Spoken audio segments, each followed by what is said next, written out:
of what I'm talking about is a friend of mine, and her name is Amy. And 10 years ago, last month, her husband, Brendan Looney, was killed in a helicopter crash in Afghanistan.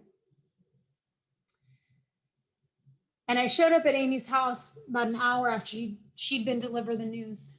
And I remember watching this scene play out and just thinking, this can't be real.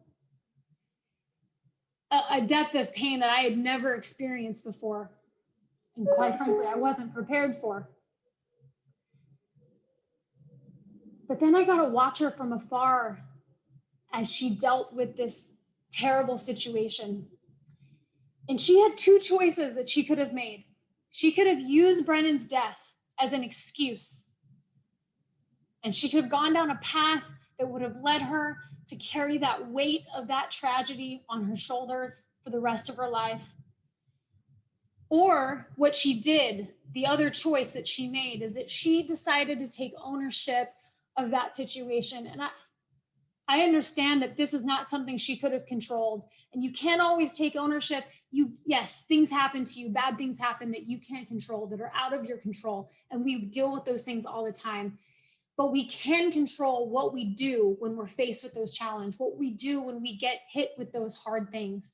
And what Amy decided to do was she decided to take ownership of everything. She decided to take ownership of how she lived her life in the wake of this horrific tragedy. And what she did was, a year after Brendan died, she ran the Marine Corps Marathon after never having done anything like that before. And then she swam the English Channel with a group of friends. And then she climbed Machu Picchu. And then she joined a foundation, and she dedicated her life to helping other Gold Star families overcome what she went through. She wrote a book to tell her story and to talk to other women that were dealing with the same things and help them find perspective and help them find a new path. And she got married and she had a baby last year. And I remember asking her once how she did it, how she kept it so strong. I didn't know if that was a strength that I had in me. And I asked her once where that came from. And she said to me, in everything I do, I want Brendan to be proud of me.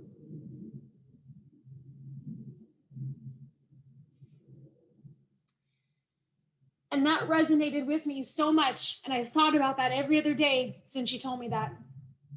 Because that's all I've ever wanted. The people around me to be proud of me. My children and my parents and my family and my friends and my husband and my colleagues. I want them to be proud of me. And what I've come to understand at my time at Echelon Front is that these principles are the key. They're the key to driving impact in every aspect of your life.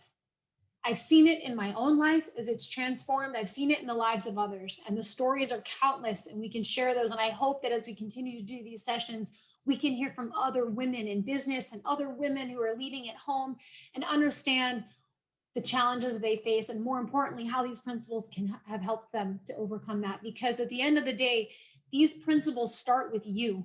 And as you implement these principles in your own life, you will absolutely start to see the impact in your life. But the best part of what we teach is that as you implement these principles in your own life, you will start to see the impact that it has on the people around you.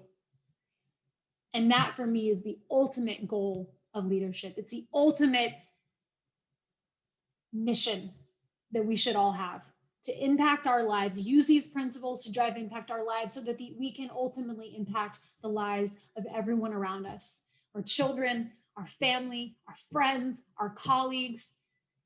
And we can do that through implementing the laws of combat, the mindsets of victory, and most importantly, taking ownership of every single thing in our world.